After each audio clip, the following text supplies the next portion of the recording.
Salam sejahtera bagi kita semua. Perkenalkan, saya Fer Elizabeth Agustin dengan NBI 122190010,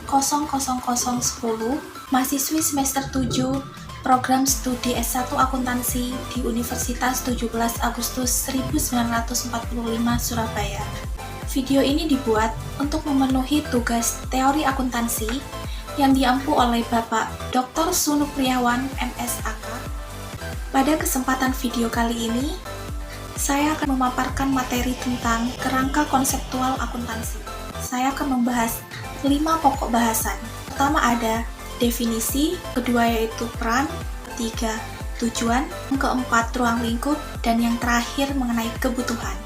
Baik, langsung saja masuk ke pembahasan yang pertama mengenai definisi kerangka konseptual. Apa sih kerangka konseptual itu?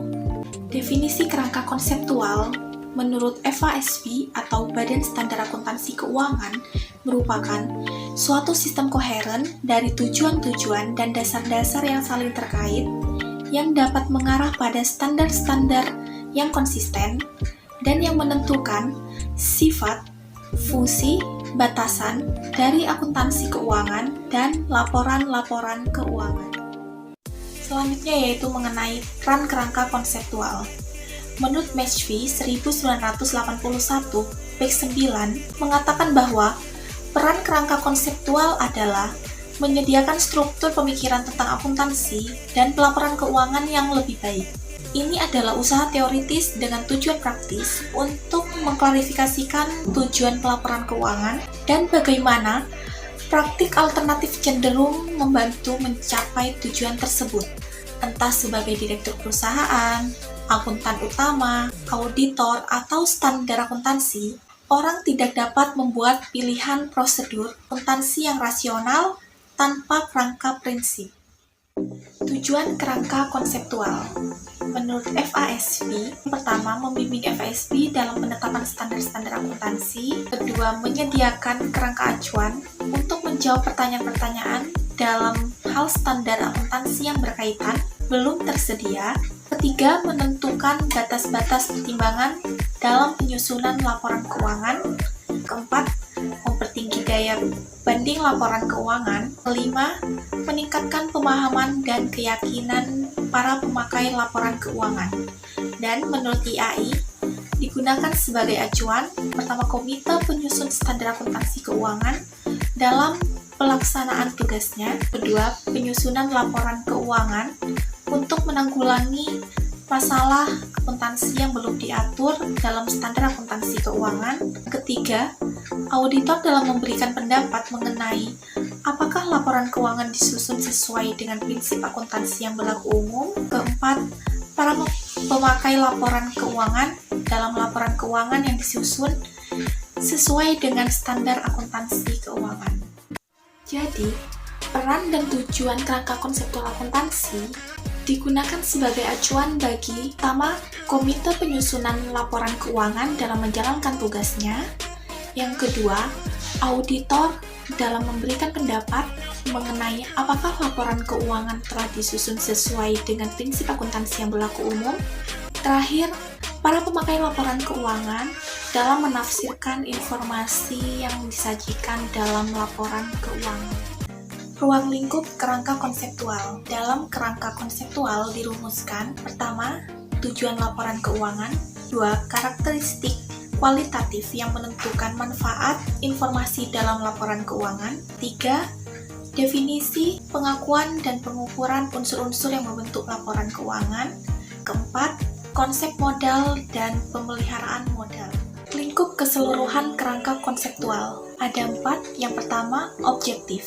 Objective Statement of Financial Accounting Concept nomor 1 dan 4. Kedua, fundamental, meliputi elemen Statement of Financial Accounting Concept nomor 3 dan 4. Dan karakteristik kualitatif Statement of Financial Accounting Concept nomor 2. Ketiga, operasional, meliputi kriteria pengakuan Statement of Financial Accounting Concept nomor 5. Dan laporan keuangan versus pelaporan keuangan serta pengukuran Statement of Financial Accounting Concept nomor 3.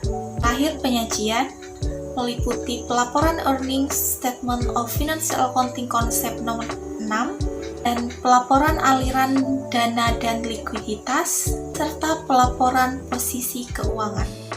Pada tingkat pertama objektif, terdapat Objective Statement of Financial Accounting Concept nomor 1 dan 4 yang meliputi: pertama, pelaporan keuangan menyediakan informasi yang berguna bagi investor dan kreditor, baik yang sekarang maupun yang potensial, dan pemakai lainnya dalam membuat keputusan yang rasional atas investasi, kredit, dan keputusan sejenis. Kedua, pelaporan keuangan menyediakan informasi guna membantu investor dan kreditor sekarang maupun investor dan kreditor potensial, serta pemakai lainnya dalam menilai jumlah, waktu, dan ketidakpastian prospek penerimaan kas dari dividen atau bunga dan pendapatan dari penjualan, penebusan, atau jatuh tempo sekuritas atau pinjaman. Ketiga, pelaporan keuangan menyediakan informasi tentang sumber daya ekonomi perusahaan, klaim terhadap sumber daya tersebut. Keempat, pelaporan keuangan menyediakan informasi tentang kinerja keuangan perusahaan selama satu periode. Kelima, pelaporan keuangan menyediakan informasi tentang bagaimana perusahaan mendapatkan dan menggunakan kasnya, tentang pinjaman dan pembayaran pinjaman, tentang transaksi modal, termasuk dividen kas dan distribusi kepada pemilik, dan faktor-faktor lain yang dapat mempengaruhi likuiditas dan solvabilitas perusahaan. 6. Pelaporan keuangan menyediakan informasi tentang bagaimana manajemen perusahaan telah melaksanakan pekerjaannya yang menjadi tanggung jawabnya pada pemilik atau pemegang saham dalam menggunakan sumber daya perusahaan yang telah dipercayakan kepadanya. Ketujuh, pelaporan keuangan menyediakan informasi yang berguna bagi manajer dan direksi dalam membuat keputusan sesuai dengan kepentingan pemilik. Pada tingkat kedua, yaitu fundamental, terdapat elemen-elemen Statement of Financial Accounting Concept nomor 3 dan 4. Pertama, aset adalah manfaat ekonomi di masa datang yang cukup pasti yang diperoleh atau dikuasai oleh entitas tertentu sebagai hasil dari transaksi atau peristiwa masa lalu. Kedua, utang adalah pengorbanan manfaat ekonomi di masa mendatang yang cukup pasti yang timbul dari kewajiban sekarang suatu entitas tertentu untuk menyerahkan aset atau memberikan jasa kepada entitas transaksi atau peristiwa masa lampau. Ketiga, ekuitas adalah hak residu dalam aset suatu entitas yang masih tersisa setelah dikurangi utangnya. Dalam perusahaan, bisnis ekuitas adalah hak kepemilikan. Keempat, investasi oleh pemilik adalah kenaikan dalam aset bersih suatu perusahaan tertentu yang berasal dari pemindahan sesuatu yang bernilai ke perusahaan tersebut dari entitas lain untuk memperoleh atau menaikkan hak kepemilikan dalam perusahaan tersebut. Kelima, distribusi kepada pemilik adalah penurunan dalam aset bersih suatu perusahaan tertentu yang berasal dari pemindahan aset, pemberi jasa, atau timbulnya kewajiban oleh perusahaan kepada pemilik. Distribusi kepada pemilik menyebabkan penurunan kepemilikan. Keenam, yaitu comprehensive income, merupakan perubahan dalam ekuitas suatu perusahaan tertentu selama satu periode yang berasal dari transaksi atau kejadian lainnya, serta keadaan-keadaan lain dari sumber selain pemilik. Jadi, selain dari investasi, dari pemilik atau distribusi kepada pemilik. Ketujuh, revenue adalah aliran masuk atau peningkatan lain aset sebuah entitas atau pelunasan utangnya selama satu periode tertentu yang berasal dari pengiriman atau pembuatan barang, pemberian jasa, atau pelaksanaan aktivitas lainnya yang merupakan kegiatan utama yang masih berlangsung dari entitas tersebut. Kedelapan, expense adalah aliran keluar atau penggunaan lain aset atau timbulnya utang selama satu periode tertentu yang berasal dari pengiriman atau pembuatan barang, pemberian jasa, atau pelaksanaan aktivitas lainnya yang merupakan kegiatan utama yang masih berlangsung dari entitas tersebut. Kesembilan, gains adalah kenaikan dalam ekuitas dari transaksi tambahan atau insidental suatu entitas dan dari semua transaksi lainnya atau kejadian serta keadaan lainnya yang mempengaruhi entitas tersebut selama satu periode, kecuali yang berasal dari pendapatan atau investasi oleh pemilik. Yang terakhir, losses adalah penurunan dalam ekuitas dari transaksi tambahan atau insidental suatu entitas dan dari semua transaksi lainnya atau kejadian serta keadaan lainnya yang mempengaruhi entitas tersebut selama satu periode, kecuali yang berasal dari biaya atau distribusi kepada dan oleh pemilik. Karakteristik kualitatif laporan keuangan ada 10. Pertama, understandability, yaitu dapat dipahami. Kedua, relevance. Ketiga, materiality atau materialitas. Keempat, reliability atau keandalan. Kelima, faithful presentation atau penyajian yang jujur. 6. Substance over form atau substansi mengungguli bentuk. 7. Neutrality atau netralitas. Yang ke-8, prudence atau pertimbangan yang sehat. Ke-9, competence atau kelengkapan. Terakhir, comparability atau dapat dibandingkan.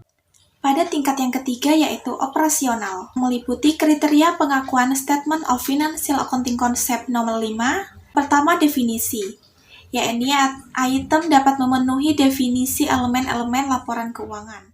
Kedua, dapat diukur, yakni item mempunyai atribut relevan yang dapat diukur dengan kereliabelan yang memadai. Ketiga, relevansi, yakni informasi tentang item tersebut dapat membuat keputusan pemakai menjadi berbeda. Yang keempat, reliabilitas, yakni informasi mewakili keadaan-keadaan sebenarnya, jujur, dapat diuji kebenarannya, dan netral. Jenis-jenis pengukuran. Pertama, cost historis. Kedua, cost pengganti sekarang atau current replacement cost. 3. Nilai pasar sekarang atau current market value.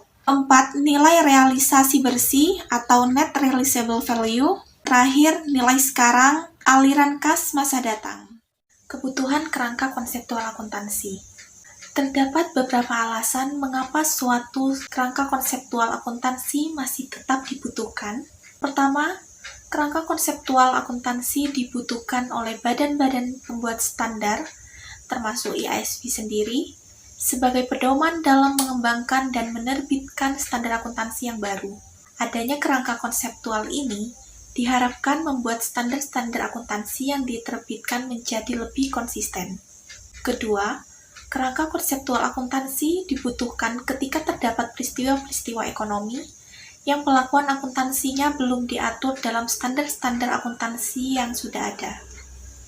Dan yang terakhir, kerangka konseptual akuntansi membantu berbagai pihak dalam memahami dan menginterpretasi standar-standar akuntansi yang ada. Karena standar-standar akuntansi ini dikembangkan dengan berdasar pada kerangka konseptual, maka interpretasi atas standar-standar akuntansi tersebut tidak akan jauh dari konsep-konsep dalam kerangka konseptual tersebut.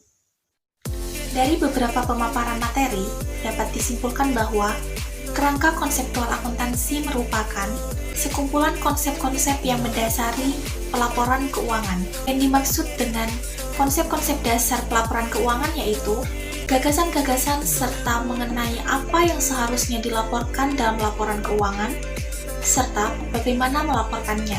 Kumpulan gagasan dan ide-ide tersebut menjadi pedoman dalam menentukan informasi-informasi apa saja yang perlu disajikan dalam laporan keuangan bertujuan umum.